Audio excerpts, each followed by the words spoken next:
What did you think when you heard that that group had left and they were now with Vince? I didn't hear it. I saw it.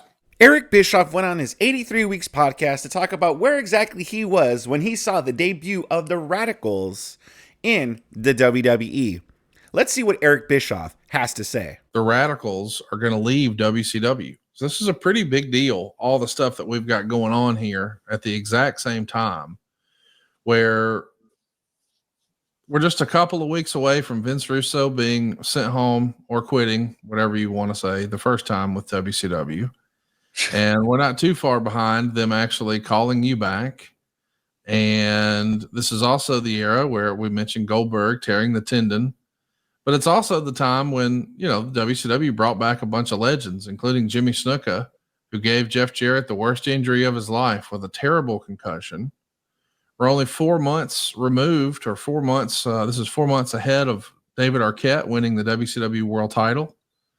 And it's also the era where Chris Benoit is about to win the the WCW big gold belt and then quit the next day because with Vince Russo back at home, Kevin Sullivan's back and he didn't want to be a part of all that. So Benoit, Eddie Guerrero, Dean Malenko, Perry Saturn, they all fold up tent here with WCW and jump to the WWE.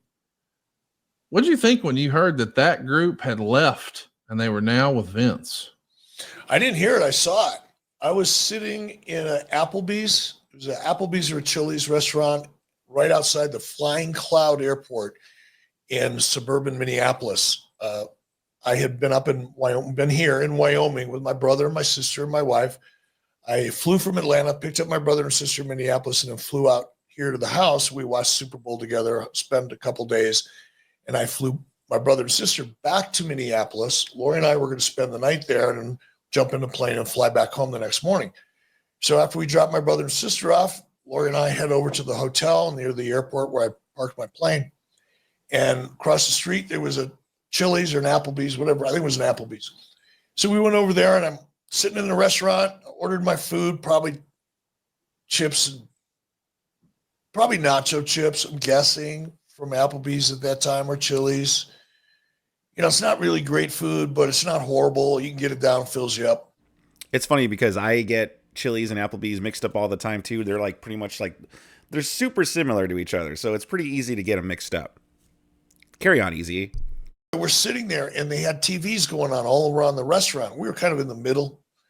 So I couldn't hear anything, but I could see. And they had Monday Night Raw on.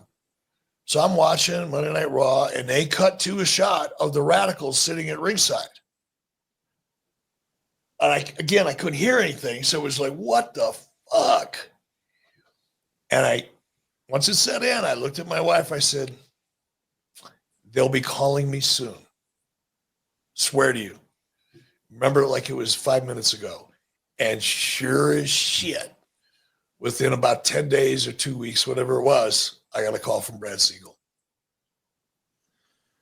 Can you go ahead and hit me with that Southern phrase again one more time? Sure as what now? I don't even know what I said. What did I say? Sure shit? Sure as shit. I mean, you did it with a shit. 2 syllables. Shit. I learned that from your dad. Oh, shit. I said, Larry, there's not 2 syllables in shit. He goes, bullshit.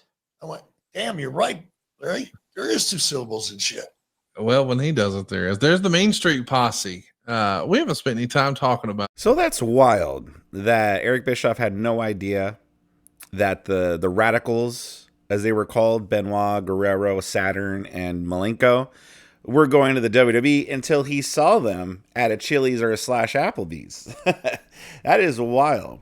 Imagine being Eric Bischoff and you're no longer part of the company that you helped build up, and that you're just at a restaurant one day and you see some of your biggest names from the company you used to run into the competition now.